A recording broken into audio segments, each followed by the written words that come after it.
My name's Simpson. I'm a third-year English education student at Colorado State University. I'm currently enrolled in an African American literature class, and a part of that class is to create a final project, and that final project is a creative research project. And when I started thinking about what I wanted to do with that, I went back to W.E.B. Du Bois' text, The Souls of Black Folk. In that text, he presents an idea of double consciousness. And what double consciousness is, essentially, is how black people see themselves through others' eyes. When I started thinking about how I wanted to represent that through pictures, I hit, obviously, a major roadblock. I am a tall white man, and I've got no real-life experience with double consciousness. So when I started thinking about that, I went to my buddy Elliot Faust, who's a fellow photographer. We've been working together for a few years now, and he's also black. And so we sat down and we started talking about it. You know, we talked about what double consciousness is, kind of familiarized him with that, and then I could tell right away, you know, he knew what double consciousness was, but when I started talking about it, he was like, his eyes really lit up, and I could tell that he knew exactly what I was talking about. So, Austin approached me one day with a photo project in mind. He told me the name of the project was Double Consciousness. At the time, I wasn't really familiar with what double consciousness even meant. After we sat down, talked about it, I began to get a really good understanding. After we discussed what double consciousness is, we then had to think about what is this project actually going to look like.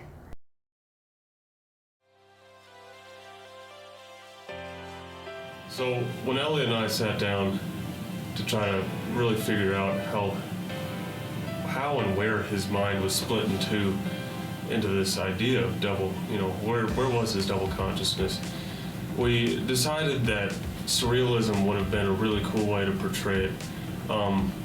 It really gives you, the freedom to play with form, to not be so explicit in the photos that you take, and then the final products of the images, you can really do a lot with them.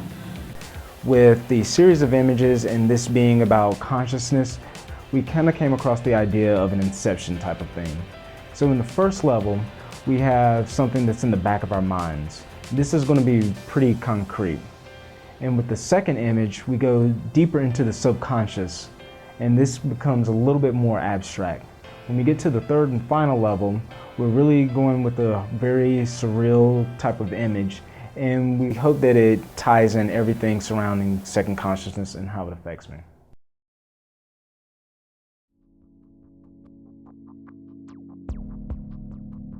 So the first image is pretty straightforward. It has me in a suit, me wearing a sweatshirt, and a mirror. These items are pretty straightforward in terms of their connotations, especially when you think about what's going on in America right now. So in my personal wardrobe, I have a large assortment of tailored suits, and also have a number of sweatpants and sweatshirts. When I'm happen to be out in town, maybe later than I expected, so pretty late in the evening, I might be just walking to my car. If I'm in a casual environment, I'm probably wearing casual clothes. But it's the thought in the back of my mind when I'm walking to my car wearing certain articles of clothing and someone sees me across the street. Are they possibly just paying me no attention, just maybe thinking, okay, there's a guy across the street? Could they maybe give me the benefit of the doubt? He hasn't done anything to me. He might just be a pretty nice guy. Or could they possibly thinking the worst of me? Maybe what's he up to? What's his agenda? Or is he up to something?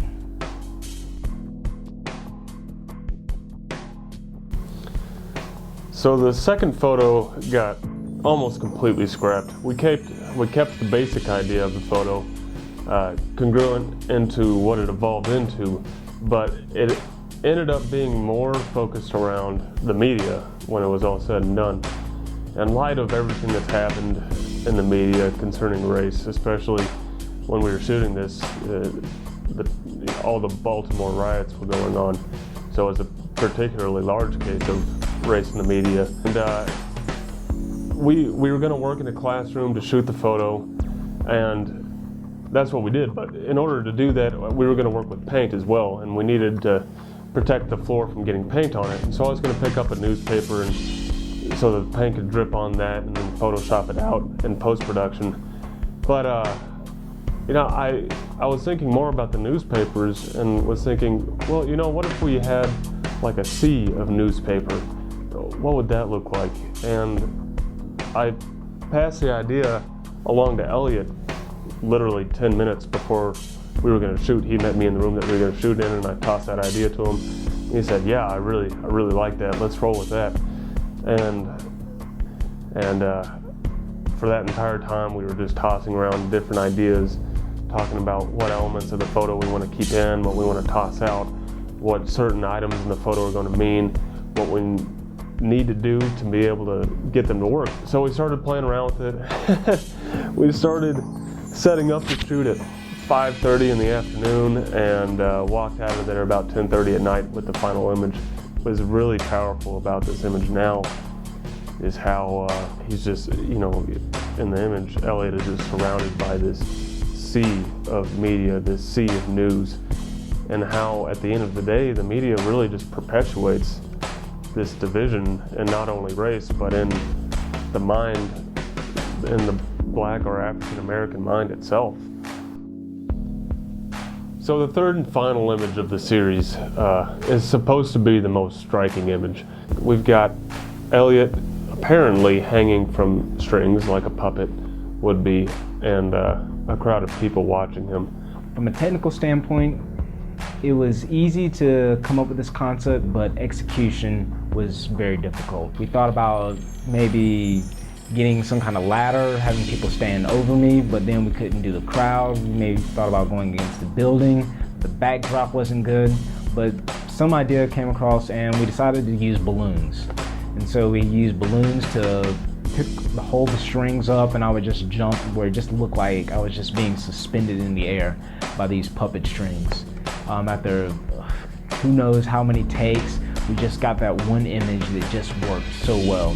What that's supposed to symbolize is more how your actions and what you say and how you dress and how you think and act in public or anywhere really can be dictated by the people around you. But this is what the crux of double consciousness actually is.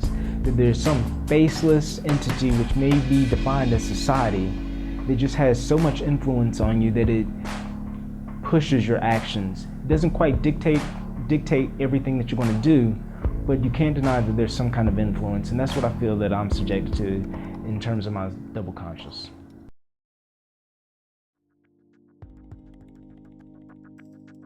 So after wrapping up this project, I'm really glad I had a chance to sit down and think about the double consciousness that goes on in my mind.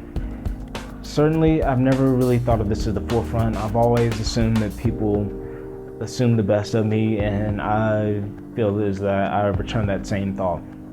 But sitting down, actually thinking of this, thinking of each element of the photo, the meaning of each photo, and just this concept in general, has made me understand that there are some actions that I'm unaware of. It helps me to think about why I do the things I do, why I wear what I wear. And I do feel that there is some influence by society that does govern how I carry myself. I think that we've gotten Elliot's experience with his two consciousnesses, his double consciousness, portrayed very well in these photos. Is it an exact interpretation of W.E.B. Du Bois' original ideas of double consciousness from the Souls of Black Folk? No, it's not exact, but I think that in the 21st century, it is a very close reinterpretation. And I think that I think Elliot's done a great job. We've really communicated very well. And I think that at the end of the day, we just, we worked well together. We scrapped a lot of ideas. We put a lot of long hours into this, and I couldn't be more happy with it.